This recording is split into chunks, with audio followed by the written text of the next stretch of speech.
It is still summer here in Spain, and it's super cool. And I'm also going to touch on in this video some tragic and thought-provoking events. So let's get into it. Well, as you can see, I'm enjoying a nice walk along the beach. This morning, it's still short t-shirt weather or short sleeve shirt weather, and it's sun cream weather, and I'm loving that in the middle of September. And I often said, when people think of Spain, they know that May, June, July, August are going to be hot. But actually it's September, October, November, it's March and April where the warmth really does take its effect, if you like. And none more so than today, this beautiful Mediterranean Sea. Very, very grateful, very grateful. It never gets old. If you're looking at that thinking, but doesn't the novelty wear off? Nah, it doesn't. We're nearly 2 years in, it very much doesn't. In fact, I think because I've not had that in my life, I appreciate it even more. Every day it's therapy, this weather, this sun. So yeah, it's absolutely still the summer, and I think this weather will continue into early to mid-October, and then it'll start to cool off. But even then, through October and into November, there are hours of sun in the day where when you're in the sun, it's really, really pleasant. And it's not until really sort of December, January, February where you don't get too much like actual heat from the sun. You still get the sun, but you don't necessarily get the heat from the sun. And interestingly, I know I tripped over then, there's all this sort of debris that's found its way onto the beach here. And they've been out cleaning the beach this morning. I can see the marks on the beach here. Really take pride in their beaches here. And you can see, like, there's hardly anyone out and about. There are some people here, but it's not busy at all, which is such a pleasure. And wandering around like this, out for this morning walk, often is a good moment of reflection for me. And in the last week, seems to have been a lot of tragedy, a lot of, to be honest, death. That's maybe not super uncommon. This is the only commonality, or the only certainty, I should say, in life, right? But just seems very, very prevalent in the last week or so. We had the assassination of Charlie Kirk, which was really chilling. And I'm not going to get political on that, but for me, I look at it very simply. He was killed for speaking, for airing his thoughts. He wasn't violent, he wasn't inciting anything. He was a God-fearing man. He was a young man, a father. Very, very cruel.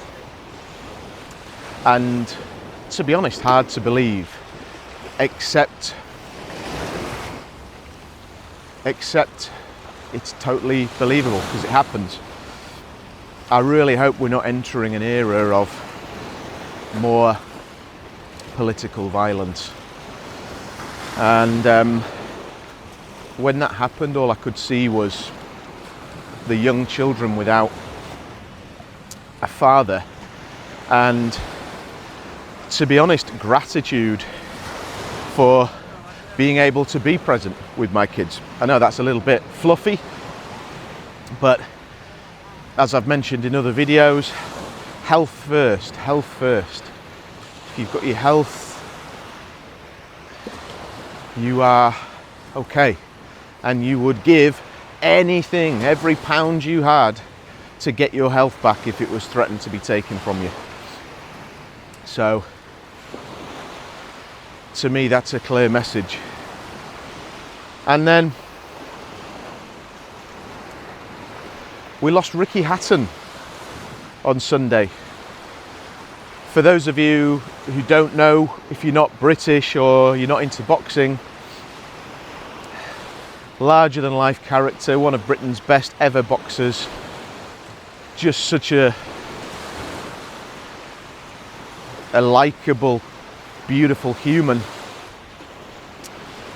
died at 46 in the early hours of Sunday.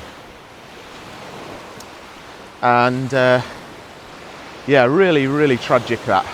I hope they're going to put a statue or something like that up for him in Manchester,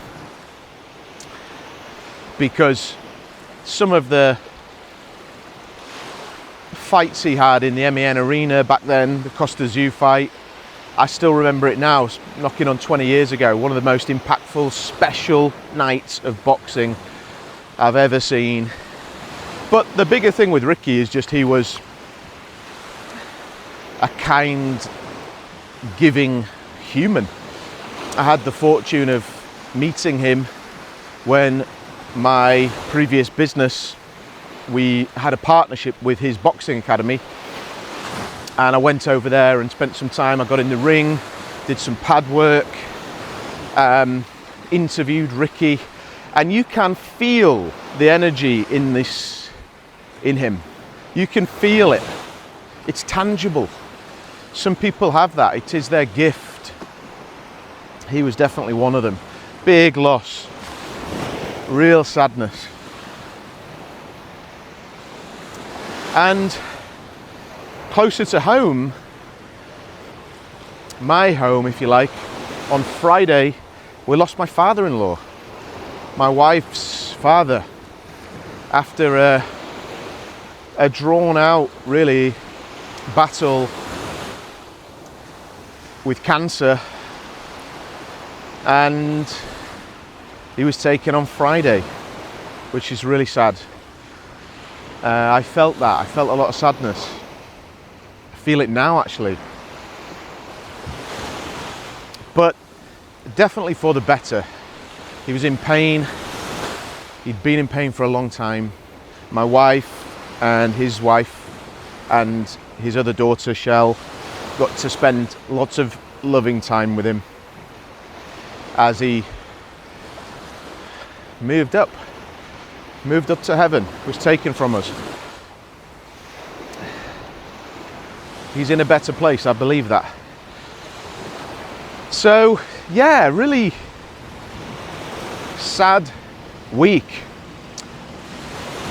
But I do think that the key message for me in all of these things is gratitude. It really is. And shining a light on what you do have, not what you don't have. And being here to enjoy moments like this. What do you think, guys? Are you with me on this one?